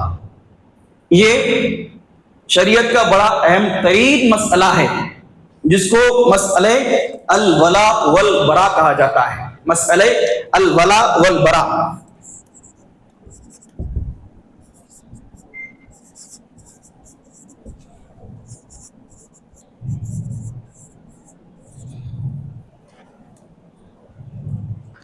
مسئلہ الولا والبرا، اس کا مطلب یہ ہے کہ آدمی اللہ کے علاوہ، جو آدمی اللہ رب العالمین سے اور اللہ کے نبی سے بغاوت کرے، دشمنی رکھے یا نافرمانی کرے، ایسے انسانوں سے دلی محبت رکھنا، ان کو دوست بنانا، ان سے قریبی تعلقات رکھنا، یہ مومن کے لیے جائز نہیں۔ اور مولوی رحم اللہ نے لکھا وَلَوْ كَانَ أَقْرَبَ قَرِيبٍ، اگرچہ وہ آدمی تمہارا کتنا ہی قریبی رشتہ دار کیوں نہ ہو، ہمارا کتنا ہی قریبی رشتہ دار کیوں نہ ہو، اگر وہ اللہ کا، اللہ کے نبی کا دشمن ہے، ہمارے لیے جائز نہیں کہ اس سے ہم دوستی رکھیں یا اس سے ہم دلی محبت رکھیں۔ قرآن مجید کی آیت مولوی رحم اللہ نے ذکر فرمائی، کہا کہ یا ایھا الذین آمنوا لا تتخذوا بطانۃ من دونکم لا یألونکم خبالا۔ سورہ آل عمران کی آیت نمبر 118 ہے۔ سورہ آل عمران آیت نمبر 118، کہا کہ یا ایھا الذین آمنوا لا تتخذوا بطانۃ من دونکم، کہ ایمان والو تم اپنے علاوہ کسی اور کو جگری دوست نہ بناؤ، لا یألونکم خبالا، کہ یہ لوگ تمہاری خرابی میں کوئی کسر نہیں چھوڑتے۔ یہ لوگ جو اللہ رب العالمین کے، اللہ کے نبی کے دشمن ہوتے ہیں، یہ کبھی مومن کے خیر خواہ نہیں ہو سکتے، لہذا کسی مومن کے لیے جائز نہیں کہ وہ اللہ اور اس کے نبی کے دشمن سے دلی محبت رکھے یا دلی ان سے قرابت ان سے رکھے۔ اللہ رب العالمین نے قرآن مجید کی سورہ توبہ کی آیت نمبر 23 اور 24 کے اندر اس مسئلے کو اور زیادہ وضاحت کے ساتھ بیان فرمایا۔ کہا کہ یا ایھا الذین آمنوا لا تتخذوا آباءکم واخوانکم اولیاء ان استحبوا الکفر علی الایمان ومن یتولہم منکم فاولئک هم الظالمون۔ مؤلف نے کیا کہا کہ یہ لوگ ہمارے کتنے ہی زیادہ قریبی رشتہ دار کیوں نہ ہو، اگر وہ اللہ اور اس کے رسول کے دشمن ہیں تو ہم ان سے محبت یا دوستی نہیں رکھیں گے۔ اس کی دلیل ذکر فرمائی شارح رحم اللہ شیخ عثیمین نے۔ اللہ نے کہا کہ ایمان والو اپنے باپوں کو یا اپنے بھائیوں کو دوست نہ بناؤ، ان استحبوا الکفر علی الایمان، اگر یہ لوگ ایمان پر کفر کو فوقیت دے، ترجیح دے، تو تم ان کو اپنا دوست نہ بناؤ۔ جن کے بارے میں کہہ رہا ہے، چاہے وہ تمہارے باپ کیوں نہ ہو، چاہے وہ تمہارے سگے بھائی کیوں نہ ہو، اگر وہ لوگ ان کے نزدیک کفر ایمان سے زیادہ پسندیدہ ہے تو ایسے لوگوں کو اپنا دوست نہ بناؤ۔ وَمَن يَتَوَلَّهُم مِّنكُمْ فَأُولَئِكَ هُمُ الظَّالِمُونَ۔ اب جو لوگ ایسا کریں گے وہ، اللہ نے کہا کہ وہ لوگ ظالم ہیں۔ پھر کہا کہ قل ان کان آباؤکم وابناؤکم واخوانکم وازواجکم وعشیرتکم واموال اقترفتموها وتجارة تخشون کسادها ومساکن ترضونها احب الیکم من اللہ ورسولہ وجہاد فی سبیلہ فتربصوا حتی یأتی اللہ بامرہ واللہ لا یہدی القوم الفاسقین۔ اللہ نے تنبیہ کرتے ہوئے کہا کہ اے پیغمبر صلی اللہ علیہ وسلم آپ مومنوں سے کہہ دیجئے کہ اگر تمہارے باپ، تمہارے بچے، تمہاری اولاد یا تمہارے بھائی، تمہاری بیویاں یا تمہارے خاندان والے یا تمہارا وہ مال جس کو تم نے تجارت کے ذریعے کمایا ہے یا وہ مال جس کے کھونے کا تم کو ڈر ہے یا تمہارے بہترین گھر جس میں رہنا تم پسند کرتے ہو، اگر یہ ساری چیزیں تمہارے دلوں میں اللہ اور اللہ کے رسول سے زیادہ پسندیدہ اور محبوب ہیں، اللہ رب العالمین نے ان کے لیے تنبیہ فرمائی کہ کہا فَتَرَبَّصُوا حَتَّى يَأْتِيَ اللَّهُ بِأَمْرِهِ، ان کو چاہیے کہ وہ اللہ کے فیصلے کا انتظار کرے۔ یعنی بڑی تنبیہ اللہ نے بیان فرمائی کہ اگر یہ ساری چیزیں تمہارے دل میں اللہ اور اس کے رسول کی محبت سے زیادہ ہے تو تم پھر اللہ اور اس کے رسول کی محبت میں سچے نہیں ہو۔ یعنی ہمارے لیے اللہ کے نبی کی محبت ہی ان ساری چیزوں پر مقدم ہونی چاہیے، اور جو انسان اللہ اور اللہ کے نبی سے بغاوت کرے یا دشمنی رکھے، حسد رکھے، کینہ رکھے یا کفر کرے یا شرک کے اندر مبتلا ہو، ان لوگوں سے دور رہنا، ان سے برات کا اعلان کرنا، ان سے دلی محبت نہ رکھنا، یہ مومن پر واجب اور ضروری ہے۔ اگر ہم اللہ سے باغی آدمی سے دل کی محبت رکھتے ہیں تو یہ کیسا ممکن ہے؟ مثال کے طور پر میرا ایک دوست ہے اور میرا دوسرا دوست ہے، یہ آدمی میرے دوست کا دشمن ہے، اور یہ میرا سگا دوست ہے، خاص دوست ہے، اور ایک آدمی اس کا دشمن ہے، تو میں میرے دوست کے دشمن سے دوستی نہیں کر سکتا۔ کرتے ہیں لوگ، ہمارا جو دوست ہوتا ہے، دوست کا دشمن بھی ہمارا دشمن ہوتا ہے، تو جو اللہ اور اللہ کے نبی کا دشمن ہے وہ ہمارا دوست کیسے ہو سکتا ہے؟ یہی مسئلہ مولوی رحمہ اللہ نے بیان فرمایا کہ یہ مسئلہ ہے الولا اور البرا کا۔ الولا کا مطلب دوستی ہماری اللہ اور اللہ کے نبی کی خاطر ہو، اور ہماری دشمنی بھی اللہ اور اللہ کے نبی کی خاطر ہو۔ یہ ناممکن ہے کہ ایک مومن اپنے دل میں اللہ اور نبی کی محبت بھی رکھے اور ایسے لوگوں کی محبت بھی دل میں رکھے جو اللہ اور نبی کا دشمن ہو۔ اور اللہ اور رسول کا دشمن کون ہو سکتا ہے؟ وہ آدمی جو کفر کرے یا وہ آدمی جو شرک کے اندر مبتلا ہو۔ لہذا سب سے پہلے کفار اور مشرکین سے برات کا اظہار کرنا ایک مومن کے لیے لازم ہے۔ اب برات کیسے ہو؟ شارحین نے لکھا کہ برات 3 چیزوں سے ہوتی ہے۔ ایک دل سے برات کا اظہار، یعنی دل سے برات، دوسرا زبان سے برات، تیسرا ہمارے جسم کے جو اعضاء و جوارح ہیں ان سے برات کا اعلان ہونا چاہیے۔ دل سے برات کیسے ہو؟ دل سے برات کفار مشرکین کے جو عید ہوتے ہیں، تہوار ہوتے ہیں، ان کی عیدوں کو، ان کے تہواروں کو دل میں برا جاننا، یا جو وہ لوگ کفر کرتے ہیں، شرک کرتے ہیں، ان کے ان کفریہ شرکیہ حرکتوں کو، ان کے اعمال کو دل میں برا جاننا، یہ دل سے برات کا اعلان ہے۔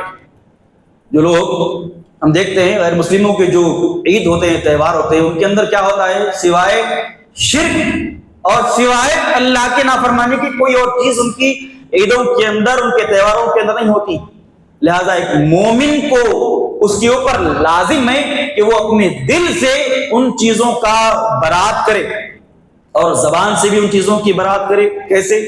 قرآن مجید کے اندر اللہ رب العالمین نے کہا قُلْ يَا أَيُّهَا الْكَافِرُونَ لَا أَعْبُدُ مَا تَعْبُدُونَ، اے کافرو، میں اس چیز کی عبادت نہیں کرتا جس کی تم عبادت کرتے ہو۔ یہ زبان کی برات ہے، دل میں بھی کفر اور شرک کے خلاف برات کا اظہار ہو اور زبان سے بھی کفر اور شرک کی برات کا اظہار ہو. اور کہا کہ تیسرا ہمارے جسم کے جو اعضاء و جوارح ہیں ان کے ذریعے بھی یہ اللہ کے نافرمانیوں سے کفر اور شرک سے برات کا اعلان ہونا چاہیے. وہ کیسے ہوگا؟ ہم غیر مسلموں کی عیدوں کے اندر جانے سے، ان کے تہواروں میں شامل ہونے سے، ان کے جلوسوں میں شامل ہونے سے اپنے آپ کو بچائے رکھیں. جہاں ان چیزوں سے اپنے آپ کو بچانا ہے وہیں کفار اور مشرکین کی جو خاص لباس ہوتے ہیں، ان کی جو خاص پہچان ہوتی ہے، ان کا جو خاص طرز عمل ہوتا ہے، ان چیزوں سے بھی اپنے آپ کو دور رکھنا، بچا کے رکھنا، یہ اپنے اعضاء و جوارح سے کفر اور شرک کے خلاف برات کا اعلان ہے.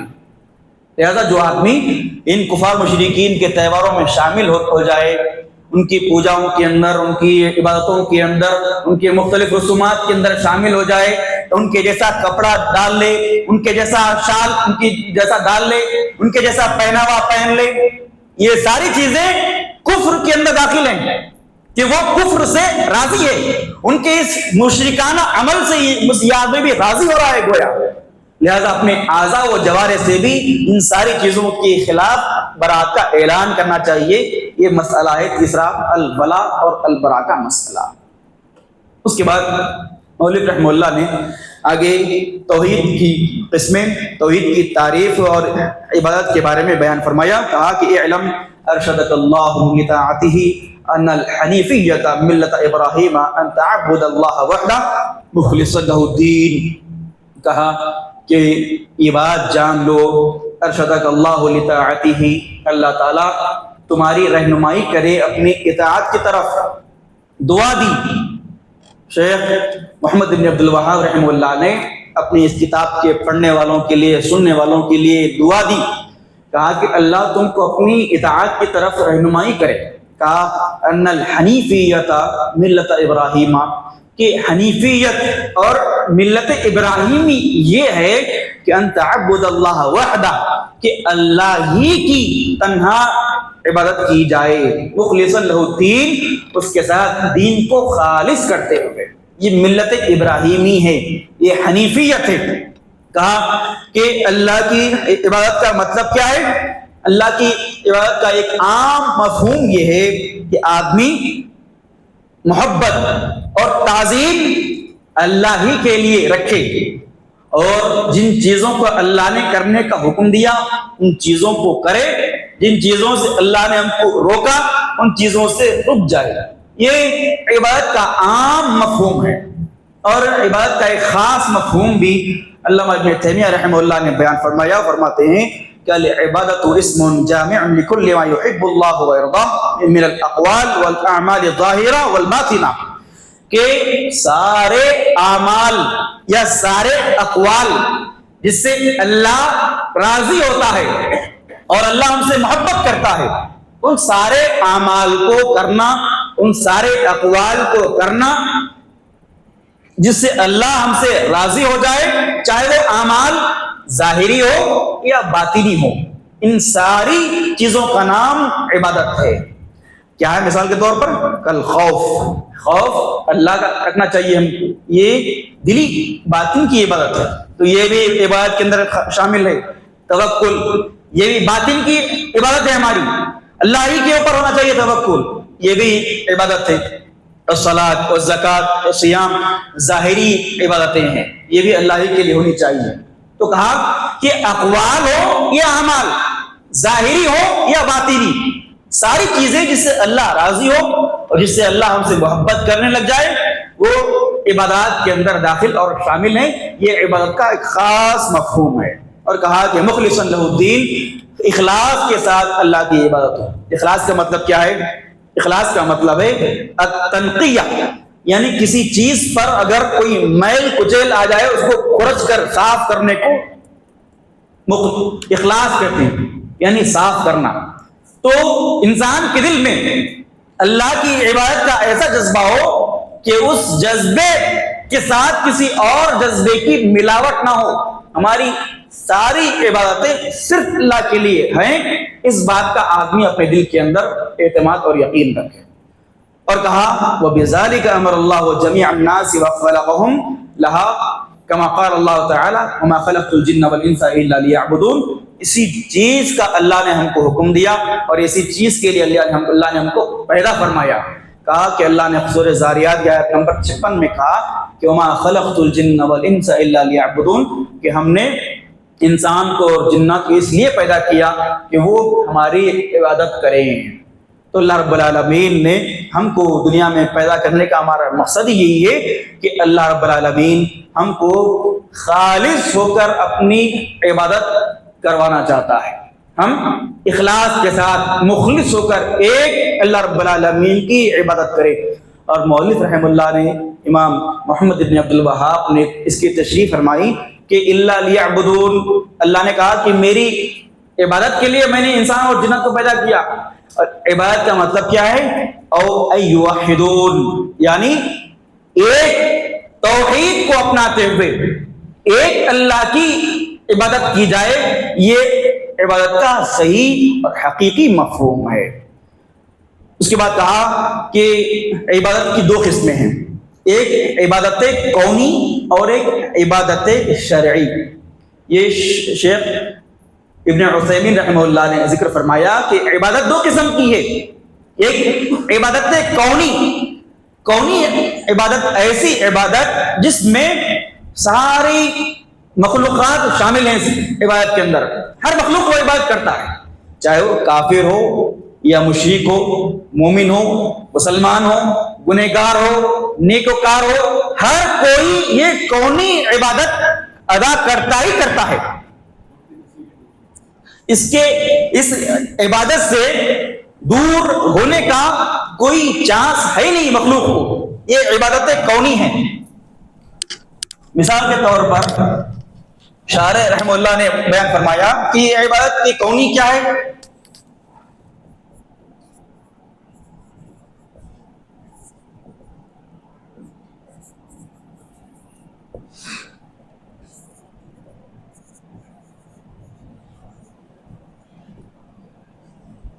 ہر آدمی،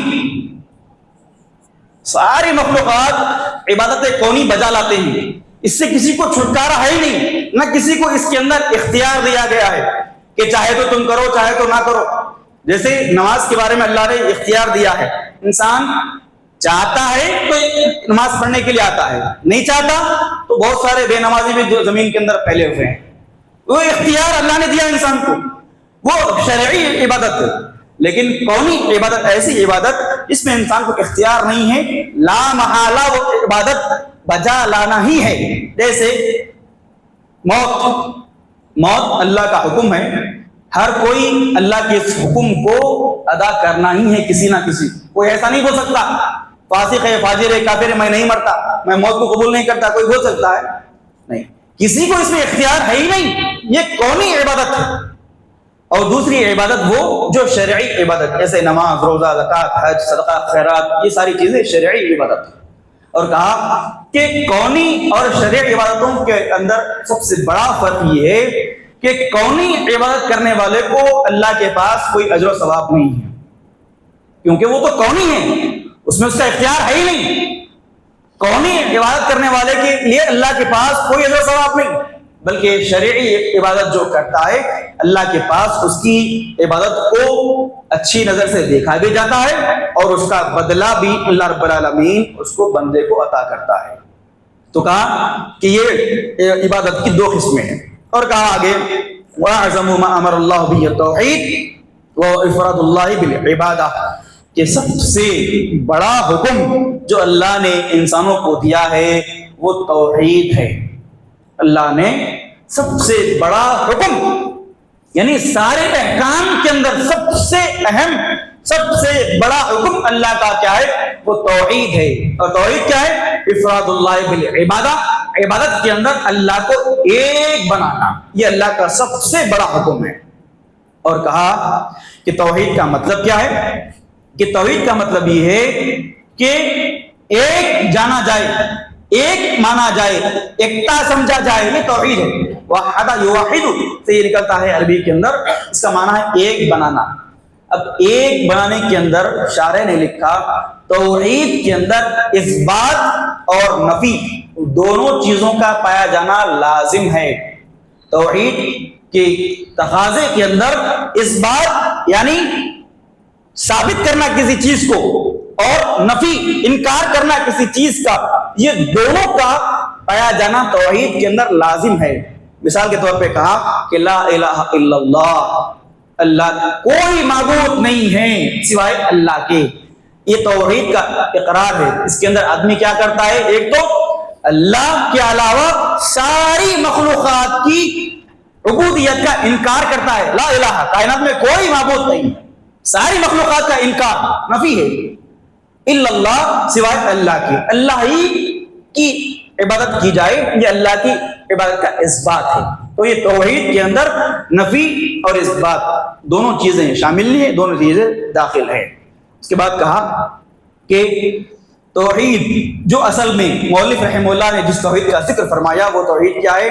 وہ افراد اللہ بالعبادہ، یعنی عبادت کے اندر اللہ کو ایک ماننا، یعنی ایسی عبادت جو صرف اللہ ہی کے لیے کی جائے اور اللہ کے علاوہ کسی اور کو اس عبادت میں شریک نہ کیا جائے، چاہے وہ کوئی نبی ہو، چاہے وہ کوئی رسول ہو، چاہے کوئی فرشتہ ہو، چاہے کوئی بادشاہ ہو، چاہے کوئی مالدار ہو، کسی بھی مخلوق کو عبادت کی کسی بھی قسم کے اندر شریک نہ کرنا، یہ عبادت کے اندر توحید ہے۔ توحید عبادت کے اندر ہے، یعنی اللہ ہی کی عبادت کی جائے، ہر قسم کی عبادت، چاہے وہ محبت ہو، تعظیم ہو، رغبت، ڈر، خوف ہو، یا خواہش ہو، رغبت ہو، یہ ساری چیزیں عبادت کے اندر شامل ہیں اور یہ اللہ کے علاوہ کسی اور کے لیے جائز نہیں ہے۔ اس کے بعد شارح رحمہ اللہ نے ذکر فرمایا کہ توحید کی 3 قسمیں ہیں۔ کہا کہ پہلی قسم توحید ربوبیہ ہے، توحید ربوبیت ہے۔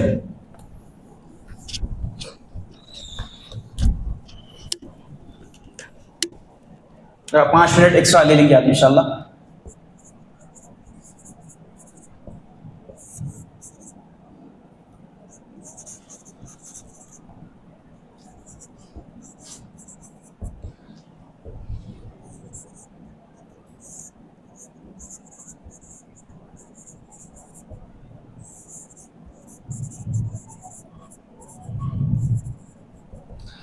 توحید کی پہلی قسم توحید ربوبیت ہے۔ ربوبیت کا معنی یہ ہے کہ افراد اللہ تعالی بالخلق والملک، کہ اللہ تعالیٰ ہی خالق اور مالک ہے، تنہا اکیلا اللہ ہی خالق اور مالک ہے، اور اللہ ہی کائنات کا مدبر ہے۔ کائنات کے اندر سارا حکم اللہ ہی کے حکم سے چلتا ہے، اور اللہ ہی ساری کائنات کا خالق ہے، اللہ ہی ساری کائنات کا مالک اور رازق ہے۔ یہ توحید ربوبیت ہے۔ ربوبیت کس سے نکلا ہے؟ رب سے۔ رب کا معنی کیا ہے؟ رب کا معنی کیا ہے؟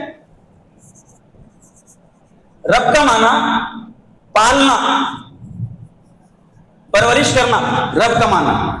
اس سے ربوبیت کس سے ہے؟ رب سے ہے۔ رب کا مالنا، پالنا، پرورش کرنا۔ تو یہ سمجھنے میں آسانی ہے ہم کو اس کے اندر کہ جب پرورش اللہ تعالیٰ کرتا ہے، یعنی پیدا اللہ ہی کرتا ہے، پالتا اللہ ہی ہے، روزی اللہ ہی دیتا ہے، کائنات کے اندر جتنے کام وجود میں آتے ہیں سارے کاموں کا حاکم اللہ تعالیٰ ہی ہے، یہ توحید ربوبیت ہے۔ اور شارح رحمہ اللہ نے کہا کہ اس توحید ربوبیت کا انکار کسی انسان نے نہیں کیا سوائے فرعون کے، جس نے تکبر کی خاطر اللہ رب العالمین کی ربوبیت کا بھی انکار کیا اس نے، ورنہ ہر انسان چاہے وہ کافر ہو، کسی بھی مذہب سے تعلق رکھنے والا ہو، اس کا ایمان توحید ربوبیت پر ہوتا ہے۔ ہم دیکھتے ہیں اللہ کے نبی صلی اللہ علیہ وسلم کے زمانے میں بھی قرآن مجید کے اندر اللہ رب العالمین نے مثالیں بیان کی کہ جب کفار و مشرکین سے پوچھا جائے کہ زمین کو پیدا کرنے والا، آسمان کو پیدا کرنے والا کون ہے، تو وہ کہتے ہیں کہ اللہ ہی زمین و آسمان کو پیدا کرنے والا ہے۔ یہ توحید ربوبیت کے وہ لوگ بھی اقراری تھے، تو کہا کہ یہ توحید ربوبیت ہے کہ کائنات کے اندر خالق، مالک، رازق، مدبر کے اللہ رب العالمین ہی کی ذات ہے۔ اور کہا کہ دوسری چیز توحید الوہیت ہے۔ توحید الوہیت کا معنی یہ ہے کہ آدمی صرف عبادت اور عبادت کی ساری قسمیں ایک اللہ ہی کے لیے کرے، یہ توحید الوہیت ہے۔ الوہیت کس سے نکلا ہے؟ الہ سے۔ الہ کا معنی کیا ہے؟ لا الہ کوئی، لا الہ کا معنی کیا ہے؟ کوئی، لا الہ الا اللہ کیا معنی ہے؟ کوئی معبود. تو معبود کا معنی کیا آ رہا ہے اس کے اندر؟ کون سا ہے؟ الہ. الہ کا معنی کیا ہے؟ معبود. تو الوہیت کس سے نکلا ہے؟ الہ سے. الہ کا معنی معبود ہے. معبود کا مطلب وہ چیز جس کی ہم عبادت کر رہے ہیں. تو توحید الوہیت کا معنی یہ ہے کہ عبادت اور عبادت کی ساری قسمیں ایک اللہ رب العالمین ہی کے لیے کی جائے. اللہ کے علاوہ عبادت کی کوئی بھی چھوٹی بڑی قسم کسی اور کے لیے نہیں کی جائے. اور تیسری چیز توحید اسماء و صفات ہے. کہا کہ توحید اسماء و صفات یہ ہے کہ اللہ رب العالمین نے جتنے اپنے اچھے نام قرآن مجید کے اندر ذکر کیے، یا اللہ کے نبی صلی اللہ علیہ وسلم نے اللہ رب العالمین کے جتنے نام بتائے، ان سارے اللہ کے اسماء اور صفات کو من و عن ماننا، اس میں کسی قسم کی تبدیلی نہیں کرنا. نام اللہ کے کیا کیا ہے؟ جیسے اللہ بصیر ہے، دیکھتا ہے. اللہ سمیع ہے، سنتا ہے. اللہ نے کہا کہ اللہ کی پنڈلی ہے. اللہ نے کہا اللہ کے ہاتھ ہیں. اللہ رب العالمین کے مختلف اعضاء، مختلف اسماء اور صفات اللہ کے بتائے قرآن حدیث کے اندر. تو ان ساری اللہ کے اسماء و صفات پر من و عن ایمان رکھنا، نہ ان چیزوں میں کسی قسم کی تبدیلی کرنا.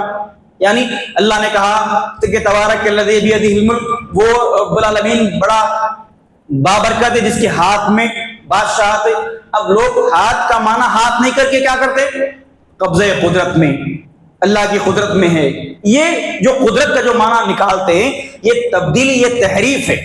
تو کہا کہ تبدیلی بھی نہیں کرنا ہے اللہ کے اسماء و صفات کے اندر. اور تعطیل، بعض لوگوں نے اللہ کے اسماء و صفات کا انکار کر دیا.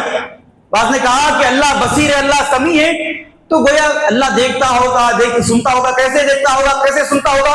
کہ ہمارے طرح کان ہوں گے اللہ کے؟ ہمارے طرح کان، ہماری آنکھ تو نہیں ہو سکتے اللہ کے. لہٰذا اللہ کی اسماء و صفات کا انکار کر دو، یہ ہے ہی نہیں چیزیں. تو یہ تعطیل، انکار کر دیا بعض لوگوں نے. تو کہا کہ نہ تحریف ہوگی، تبدیلی ہوگی، نہ انکار ہوگا، تعطیل ہوگی. وہ تکیف بھی نہیں ہوگی، یعنی کیفیت. اللہ نے کہا کہ اللہ کی پنڈلی ہے، تو ہم کو ماننا ہے کہ اللہ کی پنڈلی ہے. اب اللہ کی پنڈلی کیسی ہے؟ اللہ کی پنڈلی، اللہ دیکھتا ہے تو کیسے دیکھتا ہے؟ اللہ سنتا ہے تو کیسے سنتا ہے؟ یہ ساری کیفیت ہم اس کی ان چیزوں میں، ان ڈیٹیل میں ہم نہیں جائیں گے. اور کہا کہ ولا تمثیل، اور نہ اللہ کی ان اسماء و صفات کو کسی چیز سے، کسی مخلوق سے ہم تشبیہ یا مثال بھی ہم نہیں دے سکتے کہ اللہ کی پنڈلی فلاں کی پنڈلی کی طرح ہے، اللہ کی آنکھ، اللہ دیکھتا ہے تو فلاں کی طرح دیکھتا ہوگا. یہ ساری چیزوں سے ہم ہٹ کر اللہ کے اسماء اور صفات پر ہم ایمان رکھیں گے. اور مؤلف رحمہ اللہ نے یہاں پر جس توحید کا ذکر کیا، کہا کہ وہ اصل میں توحید الوہیت ہے. توحید الوہیت ہی اصل توحید ہے جس کی طرف سارے نبیوں نے اپنی امت کو بلایا. توحید ربوبیت تو ہر کوئی مانتا تھا، لیکن جو گڑبڑ اصل امتیں کرتی تھی وہ توحید الوہیت کے اندر، یعنی اللہ کے ساتھ کسی اور کو بھی عبادت کے اندر وہ شریک کرتے تھے. جیسے حبل ہے، صفا ہے، لات ہے، عزا ہے، کئی سارے معبودان باطلات اللہ کے نبی کے زمانے میں مشرکین مکہ کے پاس. آج بھی ہم دیکھتے ہیں ہزاروں لاکھوں معبودان باطلہ ہیں. تو انسان الوہیت کے اندر ہمیشہ گڑبڑ کرتا رہا ہے. تو کہا کہ جتنے نبی اللہ نے دنیا میں بھیجے، ہر نبی نے الوہیت کی طرف اپنی امت کو، اپنی قوم کو دعوت دی. اور یہی سب سے اہم ترین توحید ہے، توحید الوہیت سب سے اہم ترین توحید ہے. کہا کہ اگر کوئی آدمی توحید ربوبیت کا اقرار کر لے، توحید اسماء و صفات کا اقرار کر لے، لیکن اگر عبادت میں کسی اور کو شریک کر لے، کہا کہ وہ آدمی مشرک ہے، کافر ہے. اس کی عبادت کوئی اللہ کے پاس فائدہ پہنچانے والی نہیں. شاعر رحمہ اللہ نے مثال بیان فرمائی، کہا کہ ایک آدمی ہے جو توحید ربوبیت کا اقرار کرتا ہے، مکمل ربوبیت کا اقرار کر رہا، اسماء و صفات کو بھی مکمل طور پر مان رہا، لیکن یذهب الى القبر فیعبد صاحبہ او ینظر له قربانا یتقرب الیہ. لیکن کیا کر رہا؟ ایک مزار پر بھی جا رہا، اس کی پوجا کر رہا، اس کے سامنے سجدے کر رہا، اس کے نام کی نظر و نیاز مانگ رہا، اس سے قربت حاصل کرنے کی کوشش کر رہا، کہا کہ وہ آدمی مشرک اور کافر ہے، اس کی توحید الوہیت کے اندر ہی اصل خلل ہے، کھوٹ ہے، نقص ہے، کمی ہے، لہذا ان دونوں چیزوں کو ماننا بھی اس کے لیے کوئی فائدہ کی چیز نہیں ہے۔ تو اصل چیز توحید الوہیت ہے، اور کہا کہ اصل توحید، سب سے بڑی توحید توحید الوہیت ہے۔ یہ اچھی طرح یاد رکھنی چاہیے ہم کو، اصل توحید، سب سے بڑی توحید توحید الوہیت ہے۔ اور کہا کہ اسی توحید کو سمجھانے کے لیے اللہ نے نبیوں کو بھیجا، اور اللہ کے نبی صلی اللہ علیہ وسلم نے بھی توحید الوہیت سے ہی اپنی نبوت کے کام کا آغاز کیا۔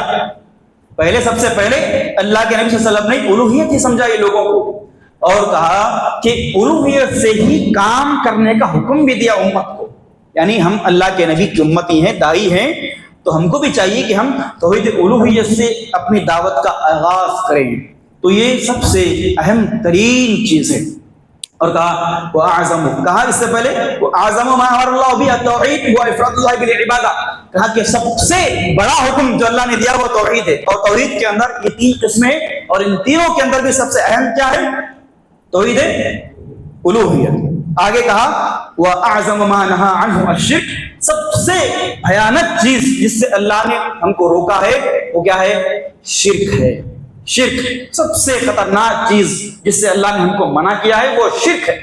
کہا کہ اللہ رب العالمین کا سب سے بڑا حق جو ہے وہ توحید ہے، اللہ کا سب سے بڑا حق توحید ہے۔ اگر انسان اللہ کے اس حق کے اندر ڈنڈی مارتا ہے گویا وہ اللہ کے ساتھ شرک کرتا ہے، اور وہ سب سے بڑا ظالم ہے۔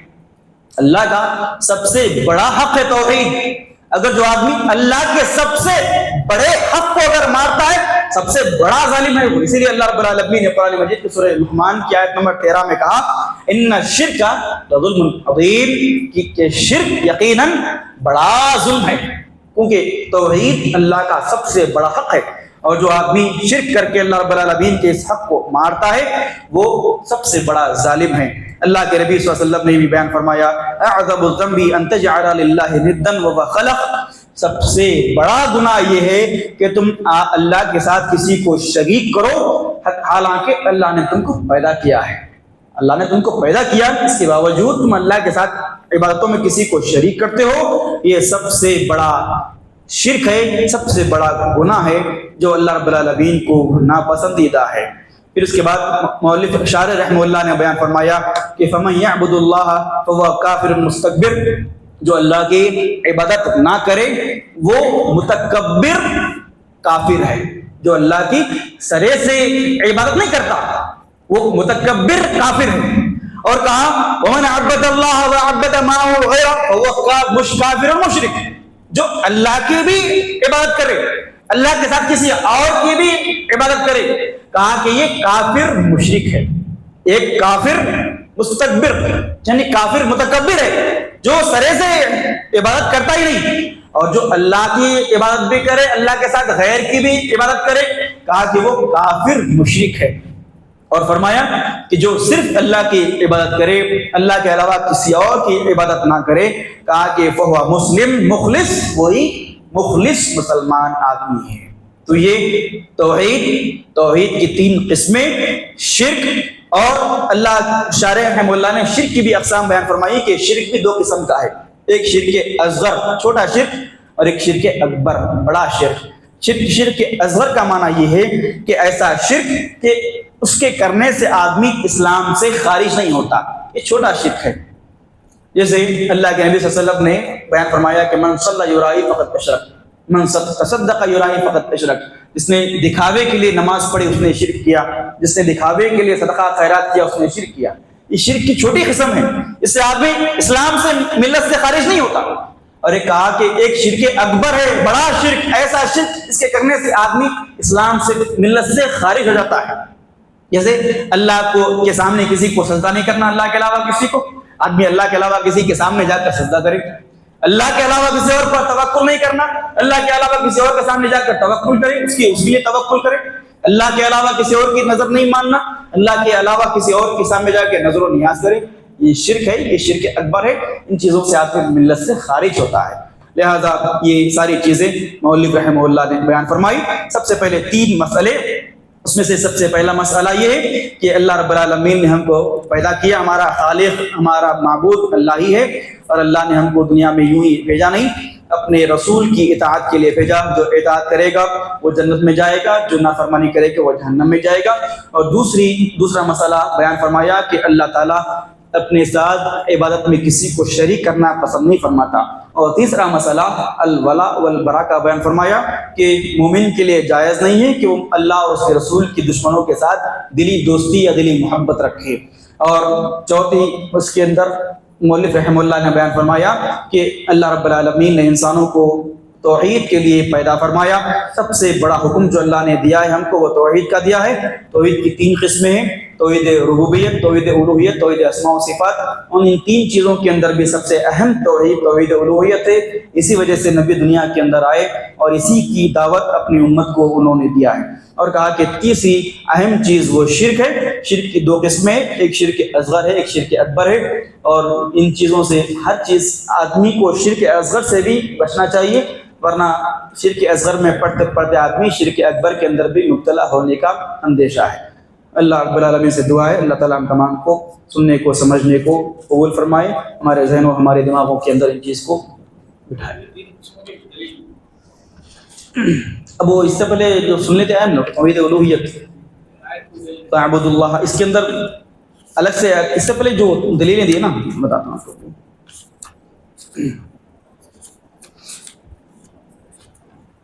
اب توحید ربوبیت کی دلیل یہی ہے کہ هو الذی خلقکم من طین، کہ اللہ نے تم کو مٹی سے پیدا کیا، اللہ ہی پیدا کرنے والا ہے۔ یا ایک اور دلیل الا لہ الخلق والامر، کہ اللہ ہی پیدا کرنے والا ہے، اللہ ہی تدبیر کرنے والا ہے۔ یہ توحید ربوبیت کی دلیل ہے۔ توحید الوہیت کیا ہے کہ لا الہ الا اللہ فاعبدوہ فاتبعوہ، یہ اللہ رب العالمین کی توحید الوہیت کی دلیل ہے۔ توحید اسماء و صفات کو کئی ساری چیزوں کے ان اللہ لطیف بعبادہ واللہ سمیع بصیر واللہ علیم خبیر، یہ ساری چیزیں توحید اسماء و صفات کی دلیلیں ہیں۔ اور شرک کے اندر تو وہی ہے کہ شرک سب سے بڑا گناہ ہے۔ اللہ تعالیٰ شرک کے علاوہ ہر گناہ کو معاف کر سکتا ہے، لیکن شرک کا گناہ سب سے عظیم گناہ ہے جس کو اللہ معاف نہیں کرے گا۔ یہ ساری چیزیں ہیں۔ انشاءاللہ کل کے درس کے اندر کتاب کا اصل جو نام ہے الاصول الثلاثہ، ثلاثۃ الاصول، ان چیزوں کی انشاءاللہ اس کی شروعات ہوگی، اور اب دیکھیں گے یہ 3 اصول کیا ہیں، اس کی بنیاد کیا ہے، اس کے دلائل کیا ہیں۔ سبحانک اللہم و بحمدک اشہد ان لا الہ الا انت استغفرک و اتوب الیک۔